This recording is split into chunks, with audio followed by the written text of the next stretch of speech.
இன்றைக்கி நம்ம செய்ய போகிற டிஷ் வந்து சிக்கன் ஸ்டஃப்டு சப்பாத்தி. அதுக்கு நாம் ஃபஸ்ட்டு கோதுமை மாவு எடுத்து நம்ம டோ ரெடி பண்ணிக்கலாம். உப்பு கொஞ்சம் ஃபஸ்ட்டு கொஞ்சம் ஆயில் சேர்த்துக்கோங்க. அப்போ ஆயில் நம்ம சேர்த்துக்கிறப்ப என்ன ஆகும்னா சப்பாத்தி கொஞ்சம் சாஃப்டாக வரும்.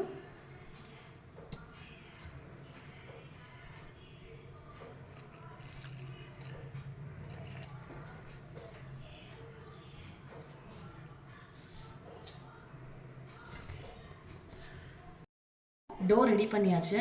இதை நாம் ஒரு 1 hour மூடி வச்சிடலாம். இதுக்கு ரொட்டிக்குள்ளே வைக்கிற ஸ்டஃபிங் ரெடி பண்ணிக்கலாம். ஸ்டஃபிங்க்கு முதல்ல ஒரு வானல் வச்சு வானல் சூடானதும் அதில் நாம் எண்ணெய் சேர்த்துக்கலாம். நிறைய எண்ணெய் போட தேவையில்லை. இப்போ நம்ம எண்ணெய் சூடாகிடுச்சு. வெங்காயம் சேர்த்துக்கலாம். கண்ணாடி பதம் வந்தால் போதும். ஒரு ஸ்பூன் ஜிஞ்சர் கார்லிக் பேஸ்ட் சேர்த்துக்கலாம். இப்போ ராஸ்மல் போகிற வரைக்கும் நாம் நல்லா வதக்கிக்கலாம்.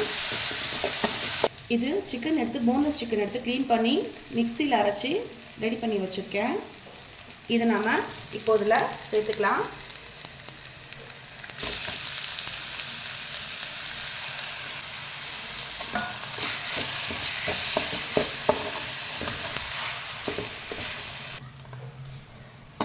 இதில் நாம் ஃபஸ்ட்டு மிளகாத்தூள் சேர்த்துக்கலாம். ஒரு ஸ்பூன் பெப்பர், கரம் மசாலா சேர்த்துக்கலாம். சோம்பு பொடி ஒரு 1/2 ஸ்பூன் போதும்.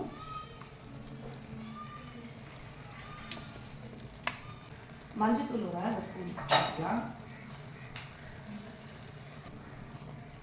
இதில் கொஞ்சம் உப்பு சேர்த்துக்கலாம்.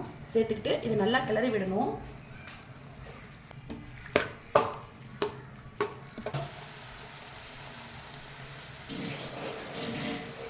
இதில் 1/4 கப் தண்ணி சேர்த்துக்கோங்க. ஏன்னா இதில் தண்ணி விடும் கறியிலேயே, அதனால் ஒரு 1/4 கப் தண்ணி விட்டால் போதும். 10 to 15 மினிட்ஸ் நல்லா இதை வேக வைங்க. இது வெந்ததுக்கப்புறம் இதில் நம்ம கொஞ்சம் மல்லி சேர்த்துக்கலாம். இது மல்லி சேர்த்து நாம் ஒரு கிளறி விட்டு இதை ஆஃப் பண்ணிடலாம். ஆஃப் பண்ணி இது நல்லா ஆறட்டும். ஆறுனதுக்கப்புறம் நாம் இதை ஸ்டஃப் பண்ணி சப்பாத்தி செய்யலாம்.